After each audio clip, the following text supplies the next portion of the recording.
Bonjour à tous, aujourd'hui nous allons voir une recette super traditionnelle de galettes des rois. C'est parti!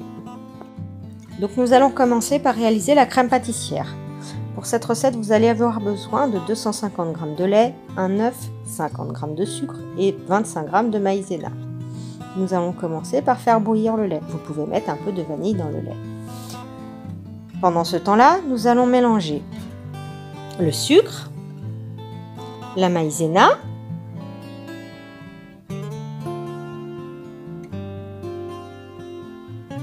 donc on mélange les deux au fouet, puis l'œuf. Donc on mélange énergiquement jusqu'à avoir quelque chose de bien lisse sans morceaux. Ensuite, pendant ce temps-là, votre lait bout. Une fois bouilli, vous allez ajouter un petit peu de lait bouilli dans votre préparation. On mélange bien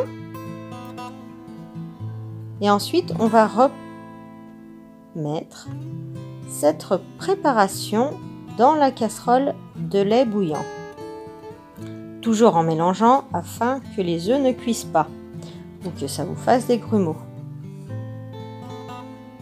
Et on va recuire à feu doux jusqu'à épaississement. Restez bien devant votre casserole et mélangez bien tout le temps, sinon ça va attaché au fond de votre casserole. Vous débarrassez ensuite votre crème pâtissière une fois qu'elle a la bonne texture dans un récipient et vous filmez au contact. Ensuite, vous mettez la crème pâtissière au frigo. Pendant ce temps-là, nous allons réaliser la frangipane. Il vous faudra 200 g de sucre glace, 200 g de beurre, 200 g de poudre d'amande grise, 200 g d'œufs et 200 g de crème pâtissière froide après. Donc, nous allons commencer par venir mélanger le sucre glace avec la poudre d'amande grise. Le beurre que vous aurez mis en pommade, donc soit au micro-ondes, soit en laissant à température ambiante. Et on va venir crémer cette préparation, c'est-à-dire la faire blanchir et un petit peu monter, la faire foisonner grâce au fouet. Donc, vous la faites au robot ou au batteur à main. N'hésitez pas à racler de temps en temps les bords de votre cuve ou de votre cul de poule, car sinon cela va rester attaché au bord. Donc vous raclez les bords et ensuite on va venir mettre les œufs et on remet à tourner à fond. Donc vous allez voir, votre mélange va bien blanchir et prendre du volume. Une fois qu'il est bien blanchi et bien ferme, vous venez mettre la crème pâtissière et remettez à tourner. Vous obtenez une frangipane bien ferme, bien blanchie, bien crémeuse. Il vous faudra 2 abaisses de pâte feuilletée, de ronds que vous pouvez trouver en grande surface.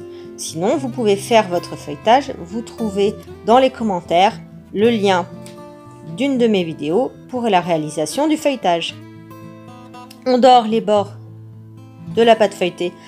Enfin, on mouille les bords de la pâte feuilletée avec de l'eau pour coller les 2 morceaux de pâte feuilletée. Et on va venir mettre 500 g de frangipane au centre. Donc vous allez voir, ça fait une bonne épaisseur. Si vous prenez un disque de feuilletage de supermarché, ça vous fait une galette pour à peu près 10 personnes. On compte 50 g de frangipane par personne. C'est pour ça que je vous dis 500 g. On vient étaler à la cuillère sur toute la surface jusqu'aux 2 cm du bord. N'oubliez pas de mettre une petite fève, ou 2 si vous voulez. Et ensuite, on vient déposer le 2e disque de pâte feuilletée par-dessus. Et là, on va venir coller les bords en appuyant et on laisse toujours à peu près 2 cm de pâte feuilletée sans frangipane.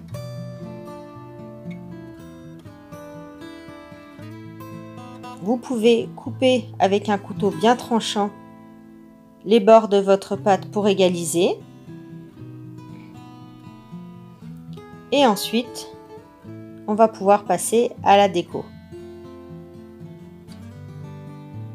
Donc, il vous faudra un œuf battu pour venir dorer votre galette. Vous pouvez dorer 2 fois la galette en laissant 10 minutes de repos au frigo entre, ou une seule fois. Ensuite, avec le côté non tranchant d'un couteau, vous allez venir rayer votre galette. Vous pouvez faire tous les dessins que vous voulez.